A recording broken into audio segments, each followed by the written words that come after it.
Praise the lord. ప్రభునందు ప్రియమైన సహోదరి సహోదరులారా, మన రక్షకుడు ప్రభు యేసుక్రీస్తు వారి యొక్క అతి శ్రేష్టమైన నామములో మీకు నా యొక్క హృదయపూర్వకమైన వందనాలు తెలియజేస్తున్నాను. మరి యొక్క పర్యాయము ఈ యొక్క మైటీ గాడ్ టీవీ ఛానల్ ద్వారా మీ ముందుకు రావటం దేవుడు ఇచ్చినటువంటి గొప్ప భాగ్యముగా ఎంచుచున్నాను. మరి ఈ సమయంలో అనేక అంశాలు మనము నేర్చుకుంటా ఉన్నాం. ముఖ్యంగా నేటి దినము క్రైస్తవ లోకానికి అవసరమైనటువంటి సందేశం, క్రైస్తవులు నేర్చుకోవాల్సినటువంటి అనేకమైనటువంటి పాఠాలు, వాక్య సత్యములు మీ ముందుకు తీసుకురావడానికి ప్రభు తన కృపను అనుగ్రహిస్తున్నారు. ఈ సమయంలో ఎంతోమంది ఫోన్ చేస్తున్నటువంటి నా ప్రియ సహోదరి సహోదరులకు నా హృదయపూర్వకమైనటువంటి కృతజ్ఞతలు తెలియజేస్తున్నాను. చాలామంది వాక్య సత్యములను నేర్చుకుంటున్నాము, మాకు ఇంకా తెలియచేయండి, ఇటువంటి విషయాలు మేము వినలేని స్థితిలో ఉంటున్నాము, వాక్యంలో ఉన్నటువంటి సత్య మర్మములను మాకు తెలియచేస్తున్నందుకై మీకు మాకు వందనాలని చెప్పి చాలామంది సహోదరులు సహోదరులు కూడా ఫోన్ చేస్తున్నారు. వారికి నా హృదయపూర్వకమైనటువంటి వందనాలు ప్రభువు యేసు నామములో తెలియజేస్తున్నాను. కనుక దయచేసి మనము వాక్యపు వెలుగులో మన యొక్క జీవితాలను సరిచేసుకోవాల్సిందిగా ప్రభు పేర మనవి చేస్తున్నాను. వాక్యము ఆధారము లేక చెప్పబడేటువంటి ఏదైనా కూడా అది అబద్ధ బోధ అవుతుందని దైవ సేవకుడిగా మీకు జ్ఞాపకం చేస్తున్నాను. వాక్య ఆధారం లేక చెప్పే బోధ ఏదైనాను కానీ అది కల్టిజం, సొంత జ్ఞానం అవుతుందని మనం చేస్తున్నాం. కనుక వాక్యపు ఆధారమైనటువంటి సత్యములను మీకు తెలియచేయడానికి మరి ప్రభుపాద సన్నిధిలో గడుపుతూ మీ ముందుకు ఈ వాక్య సత్యాలను తీసుకొస్తున్నాను. ప్రార్థనతోటి నా యొక్క ప్రసంగాన్ని కొనసాగిస్తాను. పరిశుద్ధ జీవాధిపతి, నమ్మదగిన మా దేవ, నీ పరిశుద్ధమైన పాదముకు స్తోత్రములు. నాయన, అనుదినము మా ప్రియ సహోదరి సహోదరులతో నీ వాక్యం చేత నాయన కలుసుకునేటువంటి సందేహించేటువంటి భాగ్యము నీ దాసుని నాకు అనుగ్రహిస్తున్నందుకు స్తోత్రాలు. ఈ ప్రత్యేకమైన సమయంలో ప్రభువా మాట్లాడము. వారి యొక్క అంతరంగికమైనటువంటి ఆధ్యాత్మికమైనటువంటి ఘోష, వాక్య సత్యములను తెలుసుకోవాలనేటువంటి ఆధ్యాత్మికమైన ఘోషకు ప్రతిఫలముగా నీ దాసునే నన్ను నీ యొక్క ఆత్మాభిషేకంతో నింపి నీ యొక్క ప్రివిడలతో మాట్లాడమని ప్రభువా మాట్లాడము. ప్రభువైన యేసు నామముపేట ప్రార్థించి స్తుతించి వేడుచున్నాను తండ్రి, ఆమేన్. నేను మీకు అందించేటువంటి అనేక అంశాల్లో నేటి దినము తెలుసో తెలియకో మరి నేర్పింపబడినటువంటి వక్రమైనటువంటి అక్రమమైనటువంటి బోధలతో మరి పరిపూర్ణమైనటువంటి జ్ఞానము లేనటువంటి ఆధ్యాత్మికమైనటువంటి వాక్య జ్ఞానము లేనటువంటి పరిస్థితుల్లో అనేక మరి వాక్యములు బోధలు అందజేస్తూ ఉన్నాయి. ఈ వాక్యాధారం లేనటువంటి బోధనలన్నిటిని కూడా ఈ పరిశుద్ధ గ్రంథము తెలియచెప్పేటువంటి విషయం ఏంటంటే అవి అబద్ధ బోధలని. అనేక విషయాలు మీ మరణానికి తీసుకురావడము జరిగింది. ఈ సమయంలో 2 తెస్సలోనికైలకు రాసిన పత్రిక 3వ అధ్యాయం 6వ వచనంలో ఒక మాట వ్రాయబడుతుంది. సహోదరులారా, మా వలన పొందిన బోధన ప్రకారము కాక, తీసుకున్నారా? 2 తెస్సలోనికైలకు రాసిన పత్రిక 3వ అధ్యాయం 6వ వచనము, 3వ అధ్యాయము 6వ వచనము. సహోదరులారా, మా వలన పొందిన బోధన ప్రకారము గాక అక్రమముగా నడుచుకుని ప్రతి సహోదరుని యొద్ద నుండి తొలగిపోవలనని మన ప్రభువైన యేసుక్రీస్తు పేరట మీకు ఆజ్ఞాపించుచున్నాము. కనుక నేటి దినము పరిశుద్ధాత్మ దేవుడు పరిశుద్ధ గ్రంథంలో ఇటువంటి మాటలు వ్రాయించి ఉన్నాడంటే వీటన్నిటినీ బోధించకుండా ఉండటానికి, వీటన్నిటిని ప్రజలకు తెలియకుండా ఉండటానికి కాదు. ఈనాడు చాలామంది గొప్ప గొప్ప ప్రసంగికులకు ఈ మాటలు బాధను కలిగించేవిగా ఉంటున్నాయని నాకు తెలుసు. దేవుడు ఈ యొక్క పరిశుద్ధ గ్రంథం యొక్క గ్రంథకర్తగా ఇవన్నీ వ్రాయించి ఉన్నాడంటే సంఘానికి, క్రైస్తవులకు, క్రైస్తవేతరులకు ఈ విషయాలు అందించడానికే, ఈ విషయాలు తెలియచేయడానికే. కనుక మరలా చెప్తున్నాను, నా ప్రియమైనటువంటి సహోదరి సహోదరులారా, ఇక్కడ రాయబడినటువంటి మాట, సహోదరులారా మా వలన పొందిన బోధన ప్రకారము కాక అక్రమముగా నడుచుకొని ప్రతి సహోదరుని యొద్ద నుండి తొలగిపోవాలని మన ప్రభు అయిన యేసుక్రీస్తు పేరట మీకు ఆజ్ఞాపించుచున్నాము. ఇదేదో రిక్వెస్ట్ కాదు, అడ్జస్ట్మెంట్ కాదు, కాంప్రమైజ్ కాదు, రాజీ పడటం కాదు, ఆజ్ఞ. ఏ ఆజ్ఞ? అక్రమముగా నడుచుకొను, దేవుని యొక్క వాక్య ప్రకారము కాక అక్రమముగా నడుచుకొని ప్రతి సహోదరుల యొద్ద నుండి తొలగిపోవాలని మన ప్రభువైన యేసుక్రీస్తు పేరట నేను ఆజ్ఞాపించున్నాను అని అపొస్తలుడైన పౌలు ఎంత కంఠబద్ధంగా ఎంతో ఆజ్ఞాపిస్తూ ఉన్నాడు. ఈనాడు వాక్యానుసారమైనటువంటి పద్ధతులు అనుసరింపక వాక్యమునకు విరుద్ధమైనటువంటి కార్యకలాపాలు నేటిదేమో ఎన్నో మన దేశంలో, ప్రపంచంలో దాదాపుగా 248 దేశాల్లో పలు చోట్ల జరుగుతున్నటువంటి పరిస్థితులు మనం చూస్తున్నాం.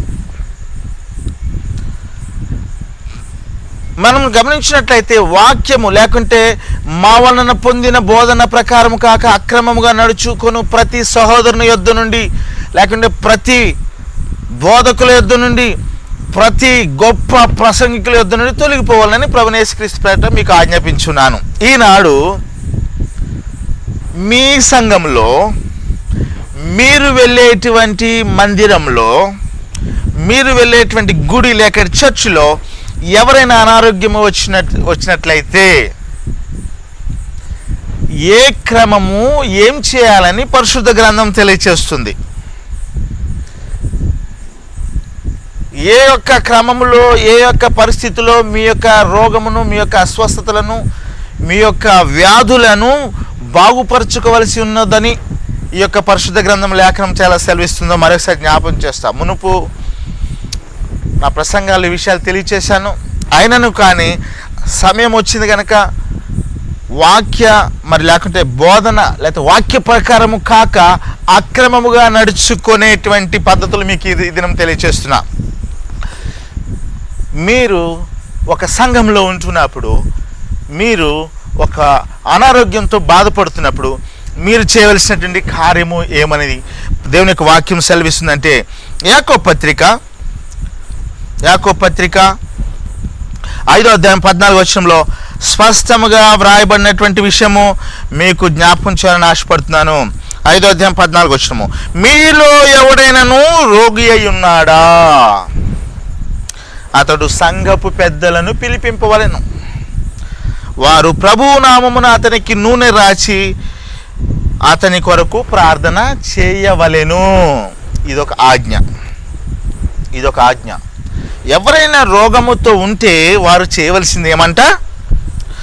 మీరు ఎవడైనా రోగి ఉన్నాడో అతడు సంఘపు పెద్దలను పిలిపింపవలెను, వారు ప్రభువు నామమున అతనికి నూనె రాచి అతని కొరకు ప్రార్థన చేయవాలి. ఇది తప్పనిసరి అయినటువంటి వాక్యానుసారమైనటువంటి నిబంధన. ఈనాడు ఏం చేస్తున్నారు సంఘము? ఒక సంఘంలో ఉన్నటువంటి వ్యక్తి ఒక గుడికి వెళ్తున్నటువంటి, ఏదో ఒక చర్చికి సంబంధించినటువంటి, ఒక చర్చిలో, ఒక గుడిలో, లేకుంటే బాప్తిస్వం పొందినటువంటి ఆ యొక్క సంఘంలో సభ్యుడైనటువంటి వ్యక్తి చేయవలసినది ఏమంటే, నీకు రోగం వచ్చినప్పుడు, ఏ వ్యాధి వచ్చినా కానీ సంఘపు పెద్దలకు తెలియచేసి నేను అనారోగ్యంగా ఉన్నాను, నా కొరకు వచ్చి ప్రార్థన చేయండి అని తెలియచేయాలి. కానీ ఎక్కడో ఏదో పెట్టాడు రోగపు స్వస్థతశాల, లేకపోతే స్వస్థతశాల, అనేక రకాలైనటువంటి ఈనాడు వాక్య బోధన ప్రకారము కాక అక్రమముగా వెలుస్తున్నటువంటి కొన్ని బోధనలు, విషయాలు మీకు తెలియచేస్తున్నాను.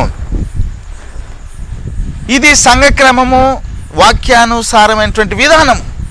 ఎవరో ఎక్కడో స్వస్థత శాలలు పెడుతున్నారని, అక్కడ స్వస్థత పరచబడుతూ ఉన్నారని, అక్కడ గొప్ప అద్భుతాలు జరుగుతున్నాయని, అక్కడేదో గొప్ప గొప్ప సూచక్రియలు జరుగుతున్నాయని వెళ్ళేటువంటి వారు ఎవరు? వారు వాక్యానుసారమైనటువంటి ప్రకారము ఆ క్రమం నడుచున్నటువంటి వారేనా? ఇక్కడ దేవుని యొక్క వాక్యము స్పష్టంగా తెలియజేస్తుందంటే, వారు స్థానిక సంఘ కాపరిని, సంఘ పెద్దలను పిలిపించి ప్రభు నామమున వారి చేత నూనె రాయించుకుని ప్రార్థన చేయించుకోవాలి. చాలామంది అమాయకంగా మాలాంటి టీవీ వర్తమానికులకు ప్రార్థన చేయమని చెప్పాం కదా అని స్థానిక సంఘ కాపరిని నిర్లక్ష్యం చేసే, మీ యొక్క అయ్యగారిని, మీ పాస్టర్ గారిని నిర్లక్ష్యం చేసేటువంటి సోదరులు ఎంతోమంది ఉన్నారు, విశ్వాసులు చాలామంది ఉన్నారు. వాళ్ళు మీరు టీవీ వర్తమానికులకు కనుక మీరు ఫోన్ చేస్తే, చాలామంది టీవీ వర్తమానికులు వాళ్ళు డబ్బు పెట్టి మీ కొరకు ప్రార్థన చేయడానికి కొంతమంది జీతగాలను పెడుతున్నారు. వారు ప్రార్థన చేయటంలో చెప్పడంలో తప్పు లేదు, కానీ మీ యొక్క అవసరత చెప్పుకోవడంలో తప్పు లేదు. కానీ ఒక సహోదరులుగా, తోటి సహోదరుడిగా, తోటి దైవజనుడిగా, లేక ఒక ప్రార్థనాపరుడైనటువంటి మరి దేవుని యొక్క సేవకుడిగా, దైవజనుడిగా తెలియచెప్పి బ్రదర్ లేకుంటే అన్న, అయ్యగారు మేము ఈ యొక్క బాధలో ఉన్నాము, దయచేసి మా కొరకు ప్రార్థన చేయని చెప్పడంలో తప్పు లేదు. అది పాపమని నేను అనను. కానీ దానికంటే ప్రాముఖ్యమైన వాక్యానుసారమైన క్రమం ఏమంటే, మీ స్థానిక సంఘ కాపరిని, పెద్దలను పిలిపించి ప్రార్థన చేయించుకోవాలి. అప్పుడు ఉండేటువంటి కార్యం ఏంటంటే, జరిగేటువంటి కార్యం ఏంటంటే 17వ వచనం, యాకోబు పత్రిక 5:15 వచనము, ఈ విశ్వాస సహితమైన ప్రార్థన ఆ రోగిని స్వస్థపరచును, ప్రభువు అతని లేపును, అతడు పాపములు చేసిన వాడైతే పాప క్షమాపణ పొందును. ఇది దైవిక క్రమముతో కూడినటువంటి దైవిక క్రమమైనటువంటి స్వస్థత. దైవిక క్రమమైనటువంటి స్వస్థత.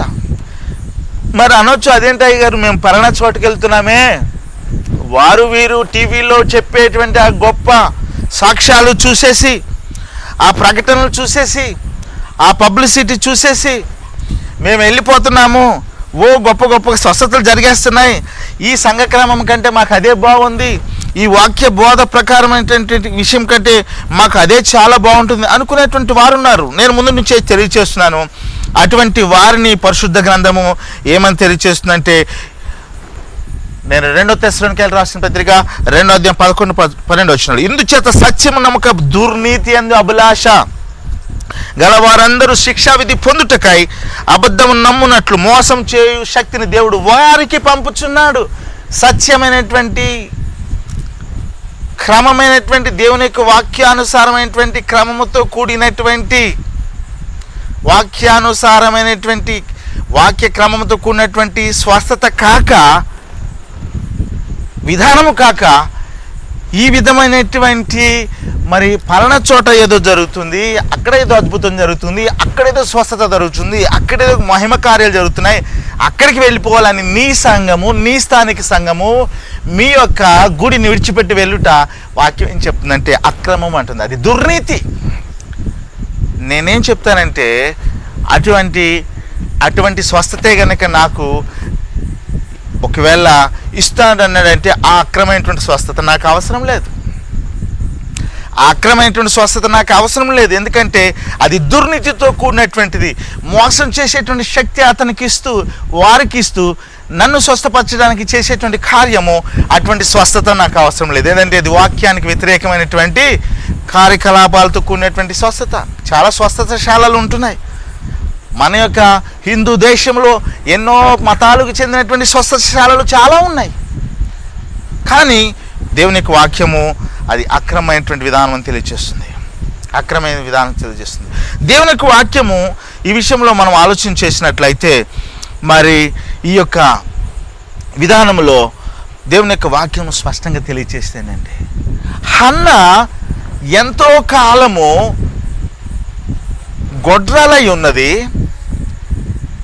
హన్న 1 సమూయేలు గ్రంథంలో ఉన్నటువంటి హన్న ఎంతో కాలం గొడ్రాలుగా ఉంది.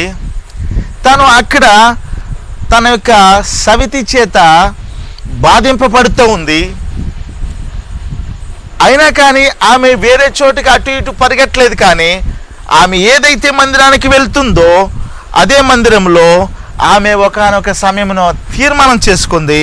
ఒకానొక సమయమున పగిలినటువంటి హృదయంతో, ఒకానొక సమయం విరిగినటువంటి హృదయంతో ఆమె ఏం చేసిందంటే దేవుని యొక్క సన్నిధికి వెళ్ళి తన యొక్క మరి ఆత్మను కుమ్మరించెను అని స్పష్టంగా రాయబడుతుంది. 1 సమూయేలు గ్రంథంలో ఆ విషయాలు మనం స్పష్టంగా చూస్తాము. 8వ వచనము, 1వ అధ్యాయం 8వ వచనము. ఆమె పెనిమిటి అయిన ఎల్కానా, హన్నా నీవెందుకు ఏడ్చుచున్నావు? నీవు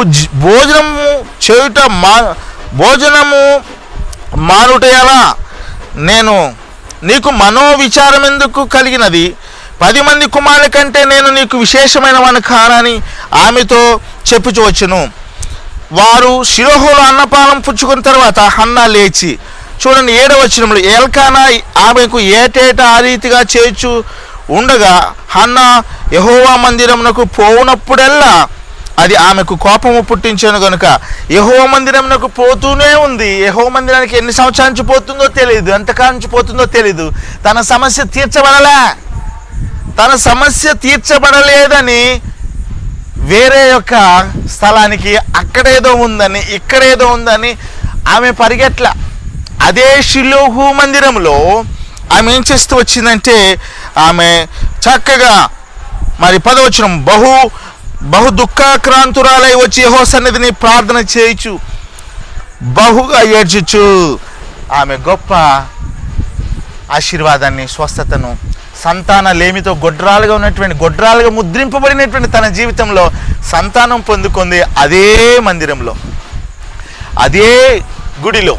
కనుక నేటి దినము వాక్యమునకు వ్యతిరేకమైనటువంటి కార్యకలాపాలు జరిగిస్తూ స్వస్థతలు, అద్భుతాలు, గొప్ప గొప్ప కార్యాలు జరుగుతూ ఉండొచ్చు. కానీ అవి క్రమముతో కూడినటువంటివి కావు. దానివల్ల శాశ్వతమైన ఆశీర్వాదము మీకు, మీ కుటుంబాలకు కలగు అని ప్రభు పక్షంగా మనం చేస్తున్న ప్రియ సహోదరి సహోదరులారా. కనుక అది చాలా ప్రాముఖ్యమైనటువంటి విషయమై ఉంది. ఇది మీరు జ్ఞాపకం చేసుకొని మర్చిపోయినటువంటి విషయమై ఉంది. ఒకవేళ ఇటువంటి కార్యకలాపాలు ఇంతవరకు చేస్తూ వచ్చాను, ఆప్ చేసేయండి. నీ విరిగినటువంటి హృదయంతో, పశ్చాత్తాపంతో కూడినటువంటి హృదయంతో, కన్నీటితో మోకరించి ఆమె హృదయము పగిలిన హృదయంతో షిలోహులో ప్రార్థించగా దేవుడు ఒక మగ పిల్లవాడిని అడిగితే దేవుడు మరి ఎంతమంది సంతానమును అనుగ్రహించాడంటే అడిగిన దానికంటే ఊహించిన దానికంటే అత్యధికముగా 21వ వచనము 2వ అధ్యాయం 1వ సమూయేలు, యెహోవా అన్నాను దర్శింపగా ఆమె గర్భవతి 3 కుమారులను 2 కుమార్తెలను కనెను.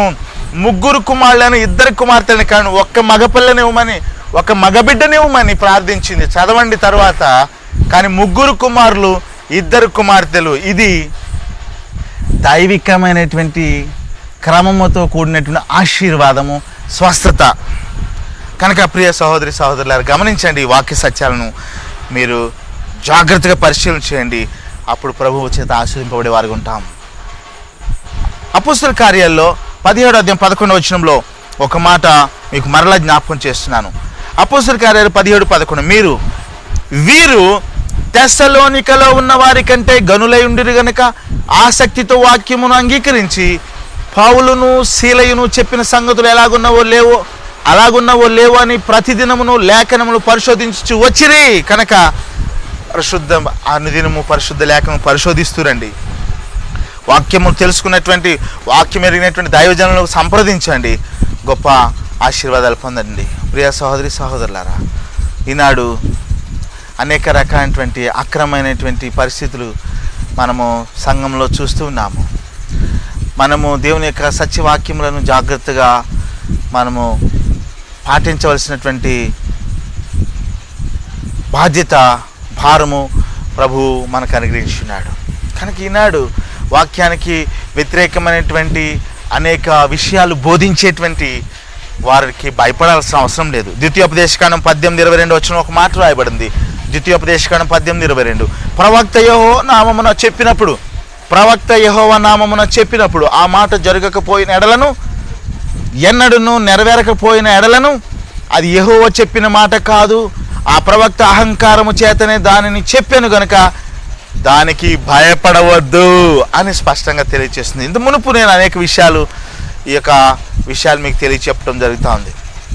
కనుక మనము ప్రభు యొక్క బిడలంగా దేవుని యొక్క వాక్యములను జాగ్రత్తగా పరిశీలన చేసుకోవాల్సిన అవసరత ఉన్నది. సమయం వచ్చినది, ప్రభు వస్తున్నాడు.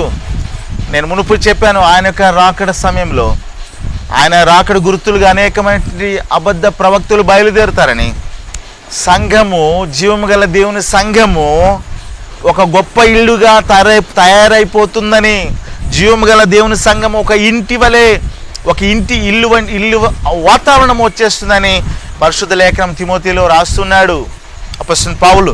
కనుక మనము గ్రహించాల్సిన విషయం 2 యోహాను 1:10-11 ఎవడైనాను ఈ బోధను తేక, 2 యోహాను 1:10-11, 2 యోహాను 1:10-11 యోహాను పత్రిక, ఎవడైనా ఈ బోధను తేక మీ యొద్దకు వచ్చినడలా వానిని మీ ఇంట చేర్చుకొనవద్దు, శుభమని వానితో చెప్పవద్దు, శుభమని వానితో చెప్పువాడు వాని దుష్టక్రియలో పాలివాడగును.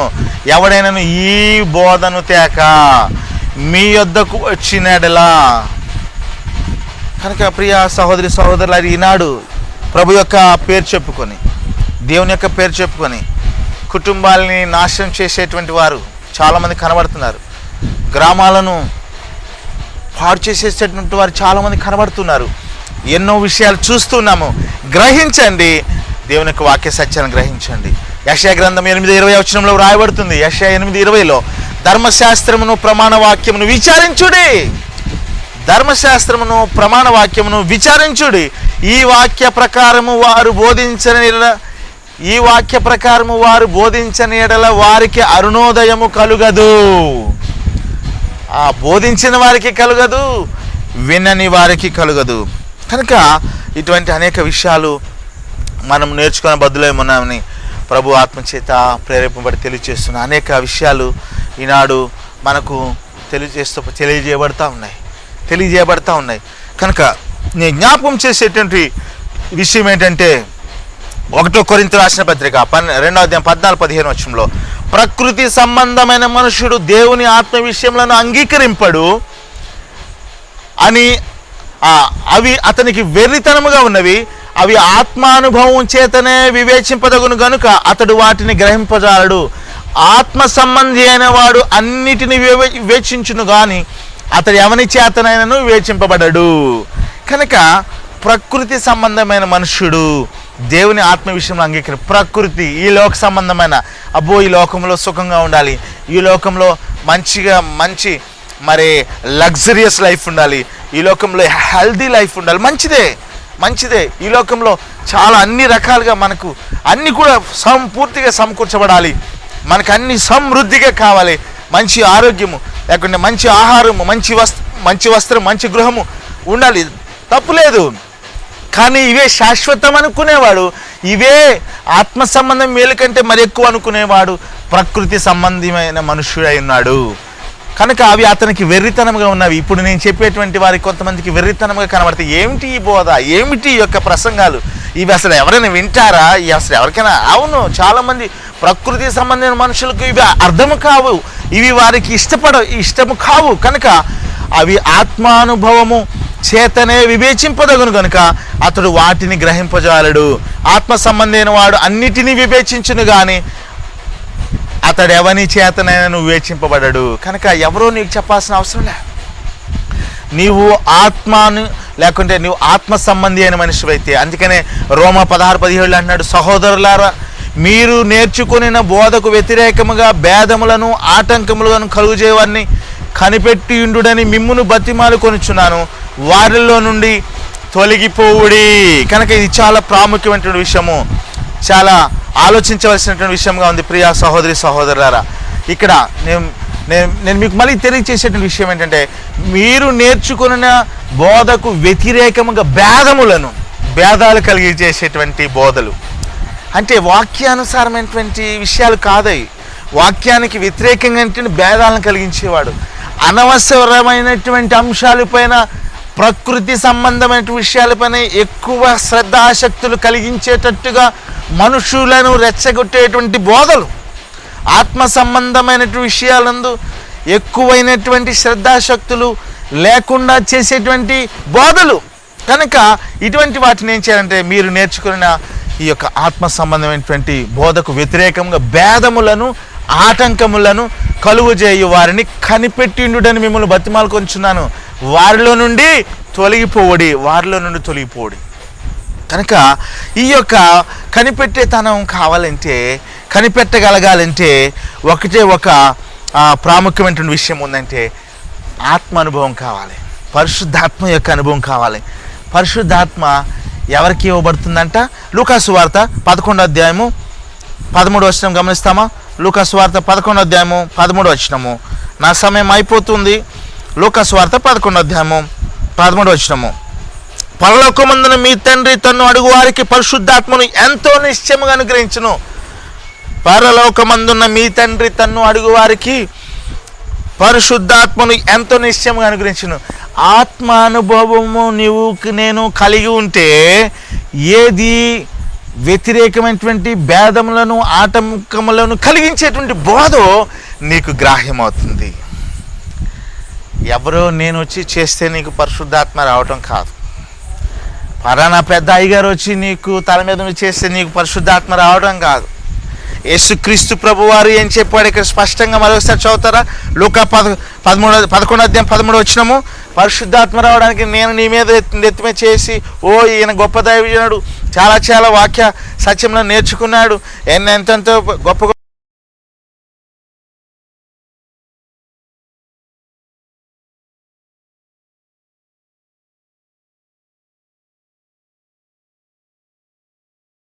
ఆత్మను ఎంతో నిశ్చయముగా అనుగ్రహించినాను. కనుక నీవు అడగాల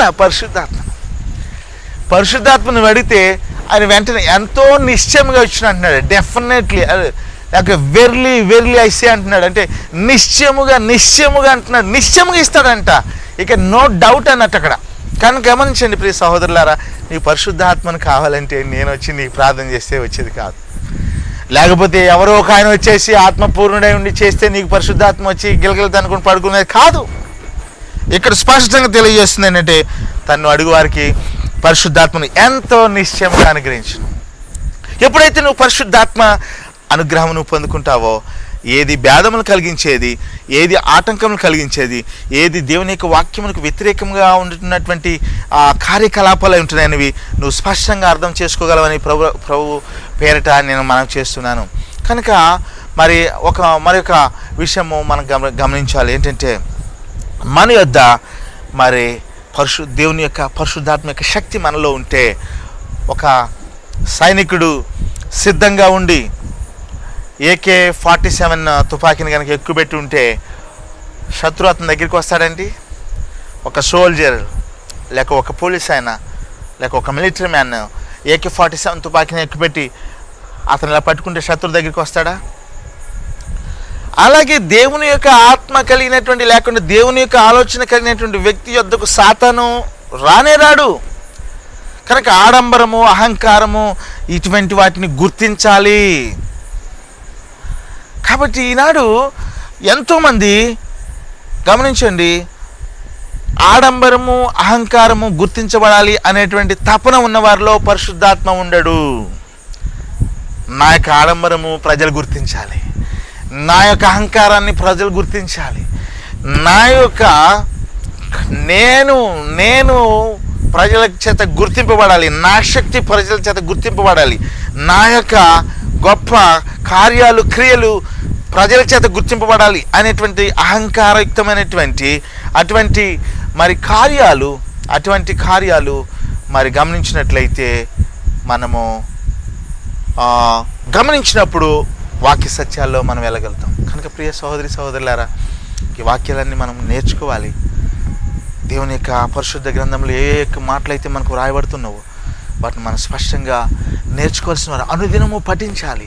పరిశుద్ధ గ్రంథం పఠించాలి, లేనట్లయితే చదివించుకోవాలి. ఈనాడు చాలా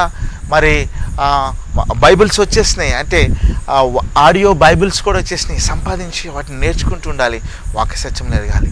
తద్వారా దేవుని యొక్క వాక్యం మనలో ఉన్నట్లయితే ప్రభు యొక్క శక్తి మనలో ఉన్నట్లే, దేవుని యొక్క వాక్యం మనలో ఉంటే విశ్వాసం మనలో ఉన్నట్లే, దేవుని యొక్క విశ్వాసం మనలో ఉంటే ప్రభు యొక్క గొప్ప గొప్ప కార్యాలు, అద్భుతాలు, మహిమ కార్యాలు, స్వస్థతలు మన యొక్క జీవితంలో మనం చూడగలుగుతాం. సంఘ క్రమము ద్వారా, వ్యక్తిగతమైనటువంటి ప్రార్థన కార్యాల ద్వారా, వ్యక్తిగతంగా వెళ్ళినటువంటి హన్న గొప్ప కార్యాలు చూసింది. మరి అంతేకాకుండా సంఘములో యాకోబు పత్రికలో 5వ అధ్యాయంలో రాయబడిన ప్రకారంగా సంఘముగా పిలిపించి ప్రార్థించుకోవడం వల్ల గొప్ప అద్భుతాలు, స్వస్థతలు జరిగాయి. మరి అంతేకాకుండా వ్యక్తిగతంగా దేవుని యొక్క మందిరంలోనికి వెళ్ళి నీ యొక్క మందిరంలో నీకు చెందినటువంటి నీ యొక్క సహవాసంలోకి వెళ్ళి కన్నీటితో చేసేటువంటి ప్రార్థనల ద్వారా ఆ యొక్క మరి దేవుని యొక్క వాక్యానికి మరి క్రమముతో కూడినటువంటి అనుగుణమైనటువంటి ఆ యొక్క మరి క్రమములో ఉన్నటువంటి సహవాసంలో నీ ఉండు ద్వారా చక్కటి ఆశీర్వాదం పొందుకుంటావు. నీ కుటుంబం ఆశీర్వపడుతుంది, నీ పిల్లలు వృద్ధిలోనికి వస్తారు, నీ భర్త మారుతాడు, నీ భార్య గొప్ప మరి చక్కటి ప్రార్థనాపరురాలు కాగలదు, నీ పిల్లలు మంచి ప్రయోజకులు కాగలరు, నీ ఇంట్లో ఉన్నటువంటి రోగము ప్రభు తీసివేయగలడు. నా కృప నీకు చాలును అనేటువంటి దేవునికి అభయము నీకు ఇవ్వగలుగుతుంది. నీ కుటుంబము, నీ యొక్క మరి పిల్లలు, మీ యొక్క గృహము ఆనందకరమైనటువంటి సంతోషకరమైన గృహం కాగలదు. అటువంటి వాక్య సత్యంలో మీ జీవితంలో మీ వెలిగింపబడి దేవుని కొరకు కనిపెడుతూ ఆయన త్వరలో వస్తున్నాడు. అంత్యదినంలో జరిగేటువంటి క్రియలు ఈనాడు జరుగుతూ ఉన్నాయి. ప్రభు త్వరలో వచ్చేటువంటి దినాలు కనుకనే ఈ వాక్య సత్యాలు ప్రకటింపబడాలి, ఈ వాక్య సత్యాలు మీరు నేర్చుకోవాలి, తిరిగి ఆయనకు రాకడ కొరకు సిద్ధపడాలి. ఆ విధంగా ప్రభు మిమ్మలను ఆయన రాకడ కొరకు సిద్ధపరిచి నిందారహితులుగా, నిష్కల్మషులుగా, మెలకు జీవితం కలిగిన వారుగా, వాక్యానుసారమైనటువంటి మరి జీవితం జీవిస్తూ ఈ లోకంలో మంచి సాక్షులుగా ప్రభు యొక్క నామమును మహిమపరిచేటువంటి జీవితం కలిగి అనేకులను దేవుని యొక్క రాజ్యమునకు నడిపించేటువంటి మాదిరికరమైనటువంటి జీవితం కలిగి తద్వారా దేవుని యొక్క రాకడ కొరకు సిద్ధపడేటువంటి భాగ్యము ప్రభు మనందరికీ అనుగ్రహించును గాక. దేవుడు మిమ్ములను మీ కుటుంబంలో బహుగా ఆశ్రయించును గాక. ఆమేన్, ఆమేన్, ఆమేన్. యేసు కృప, పరిశుద్ధాత్మ దేవుని యొక్క దీవెన, ఆశీర్వాదము, శాంతి, సమాధానం, నెమ్మది, వర్ధిల్లత, ఆయన యొక్క రాజ్య ప్రవేశము మనందరికీ, మీకు, మీ పిల్లలకు, లోకంలో సమస్తమైనటువంటి ప్రజలకు ఇప్పుడు ఎల్లప్పుడు సదా అనుగ్రహించునుగాక. ఆమేన్, ఆమేన్. ప్రభు మిమ్మల్ని దీవించునుగాక. Thank you so much. God bless you all.